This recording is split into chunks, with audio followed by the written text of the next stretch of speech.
بدلتے मौसम के साथ पाकिस्तान में इस वक्त फ्लू बहुत कॉमन है। फ्लू क्या है? ये इन्फ्लुएंज़ा वायरस से फैलने वाली एक बीमारी है जो फेफड़ों को मुतासर करती है और ये साल में किसी भी महीने में हो सकती है, लेकिन ये ख़िज़ां और सर्दियों के मौसम में ज़्यादा मुतासर करती है। और इसकी अलामात से आप सब बखूबी वाकिफ़ हैं। हम सबको कभी ना कभी फ़्लू होता रहता है और इसमें बुखार, पट्ठों में दर्द, सर में दर्द और गले में सोजिश, गले में खराश 2 से 7 दिन तक ये अलामात रहती हैं। अब मैं आपको ये बताना चाहूँगी कि ये किन लोगों को ज़्यादा मुतासर करता है। ये उन लोगों को ज़्यादा मुतासर करता है जिनकी क़ुव्वत मुदाफ़ियत कम होती है। अब क़ुव्वत मुदाफ़ियत क्या होती है? क़ुव्वत मुदाफ़ियत आपकी जिस्म का एक हिफाजती हिसार है, जिसकी वजह से आपके जिस्म के अंदर जो बैरूनी वायरस हैं, जो बैक्टीरिया हैं, वो अंदर एंटर नहीं होते। उस हिफाजती हिसार को immune system of the body कहते हैं। मैं आपको बहुत ही आसान और सादा लफ्ज़ों में समझा रही हूँ ताकि आप आराम से मेरी बात समझ सकें। तो जिन लोगों का इम्यून सिस्टम लो होता है वो लोग ज़्यादा फ्लू का शिकार होते हैं और 65 बरस से ज़्यादा उम्र के लोग ज़्यादा शिकार होते हैं। उनमें ऑलरेडी मुख्तलिफ़ तरह की बीमारियां होती हैं, जिस्म कमज़ोर हो चुका होता है, उम्र ज़्यादा बढ़ रही होती है। ज़्यादातर लोग ज़ियाबिटिस का या दिल के अमराज का शिकार होते हैं, फेफड़ों के मर्ज़ का शिकार होते हैं। तो ऑलरेडी जिन लोगों के बहुत ज़्यादा जिनको जिनको बहुत सारी बीमारियाँ हों, उनका भी क़ुव्वत मुदाफ़ियत बहुत कम होता है। सो ये किन लोगों में ज़्यादा होता है? जिनका क़ुव्वत मुदाफ़ियत कम हो। पहले उनमें से जो मैंने आपको बताया है सेक्शन लोगों का, वो है जो जिनकी उम्र 65 साल या उससे ज़्यादा है। अच्छा, दूसरा ये उन बच्चों में ज़्यादा होता है जिनकी उम्र तकरीबन 6 माह से लेकर 24 माह तक है, यानी 2 साल तक है।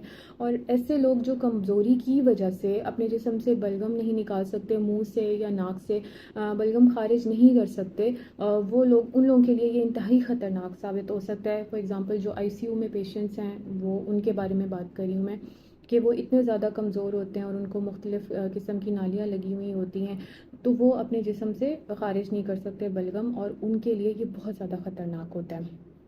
अब इसका इलाज क्या है?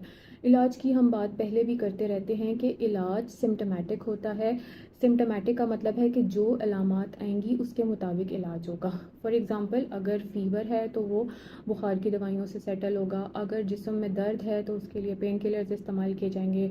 गले में सोजिश है या खांसी है तो उसके लिए सोजिश कम करने की अद्वियात होती हैं और खांसी की दवाएँ होती हैं। लेकिन I have said this earlier और मैं इसको वन मोर टाइम रिपीट करना चाहूँगी कि एहतियात इलाज से बेहतर है। और फ़्लू के लिए भी एहतियात बहुत ज़रूरी है। अगर आप एहतियात करते हैं तो मोस्टली लोगों को फ़्लू होता नहीं है, और ऐसे लोगों को भी नहीं होता जिनका इम्यूनिटी सिस्टम बहुत स्ट्रॉन्ग हो, यानी जिनके जिस्म का हिफाजती जो हिसार है वो बहुत स्ट्रॉन्ग होता है, उन लोगों को भी फ़्लू बिल्कुल नहीं होता या बहुत कम होता है। सो इससे बचने के क्या क्या तरीके हैं? इससे बचने के लिए ज़रूरी है कि अपनी पर्सनल हाइजीन का बहुत ख्याल रखें, बार बार हाथ धोएं। अगर आपके घर में या आपके वर्किंग प्लेस पे किसी शख्स को फ़्लू है तो मुतासरा शख्स से दूर बैठें। अगर आपको ख़ुद फ़्लू है तो कोशिश करें कि लोगों के सामने या पब्लिक में स्नीजिंग ना करें या कफिंग ना करें। और अगर आपके लिए जाना बहुत ज़रूरी है बाहर या पब्लिक में आपके निकलना बहुत ज़रूरी है तो टिश्यू पेपर साथ रखें। जो ही आप if you know feel like sneezing और हैविंग सम कफ, तो आप एक टिश्यू पेपर जो है वो रख लें, ताकि जो आपका वायरस है वो टिश्यू में ट्रांसमिट हो, और फिर आप उस टिश्यू पेपर को डस्टबिन में फेंक के फ़ौरन हाथ धोएं। इसके अलावा अगर आपके बच्चे को फ़्लू है, कोशिश करें उसे स्कूल ना भेजें। आपको ख़ुद फ़्लू है तो कोशिश करें कि बाकी घर वालों से ज़रा दूर रहें, एहतियात करें उन, ताकि आपसे उनको ना लग जाए। अगर आप काम करते हैं, जॉब पे जाते हैं, तो कोशिश करें कि आप 1-2 दिन का ऑफ़ ले लें, क्योंकि आपके जॉब पे जाने से बाकी लोगों को भी आपसे फ़्लू लगेगा। और ऐसे बार बार वर्किंग प्लेस पे खांसना बहुत बुरा लगता है, और बार बार स्नीज़ करना भी बहुत, इट्स नॉट वो एक एथिकल प्रैक्टिस नहीं समझी जाती, थोड़ा सा अनप्रोफेशनल सा वो एक एटीट्यूड आता है। और छुट्टियां इसीलिए दी जाती हैं कि अगर किसी का कोई मसला है तो उसको कैटर किया जाए। सो कोशिश करें कि अगर आप फ़्लू का शिकार हैं तो आप छुट्टी ले लें, 1-2 दिन में ही वो सेटल होना शुरू हो जाता है। अच्छा, अब इसके अलावा मैं आपको एक ऐसी बात बताना चाहूँगी जो आम तौर पे सब लोगों को नहीं पता, और वो ये है कि फ़्लू से हिफाजत का भी एक टीका होता है, जिसे हिफाजती टीका कहते हैं। इनको फ़्लू शॉट्स कहा जाता है یا فلو ویکسینز کہا جاتا ہے. اور یہ جو فلو شاٹس ہیں یا فلو ویکسینز ہیں یہ مرے ہوئے وائرس یعنی مرے ہوئے جراثیم کے اجزاء سے بنائی جاتی ہے، اور اس میں 3 مختلف قسم کے وائرس ہوتے ہیں جن سے حفاظتی حصار جسم کا قائم کیا جاتا ہے.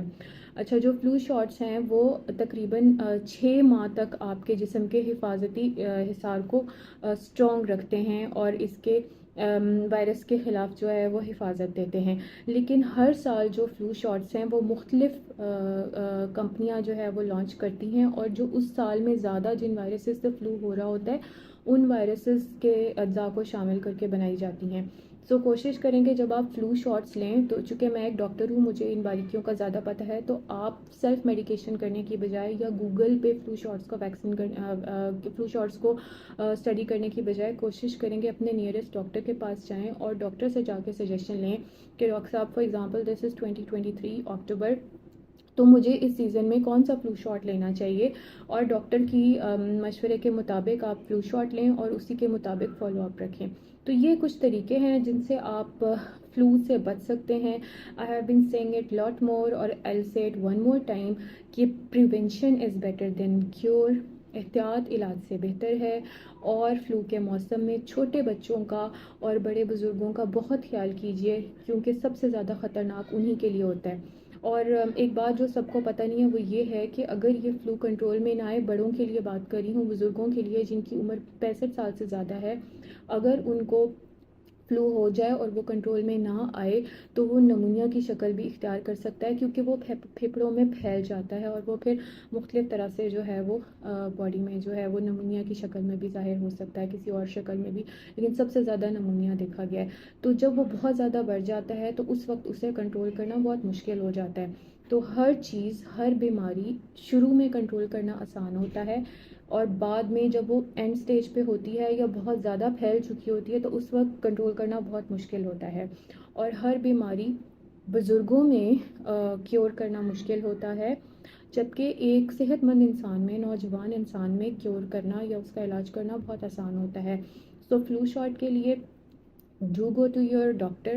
اگر آپ کے گھر میں 2 ماہ سے 24 ماہ تک کی عمر کے بچے ہیں، اگر آپ کے گھر میں 65 سال سے بڑی عمر کے بزرگ ہیں، تو ضرور اپنے ڈاکٹر کے مشورے کے مطابق ان کو فلو شاٹس دیجیے، اور کوشش کریں کہ گوگل پہ سیلف اسٹڈی کر کے خود سے سیلف شاٹس یا سیلف ویکسینیشن نہ لیں، اور یہ بھی کوشش کریں کہ جتنا احتیاط کر سکیں اتنی احتیاط کریں.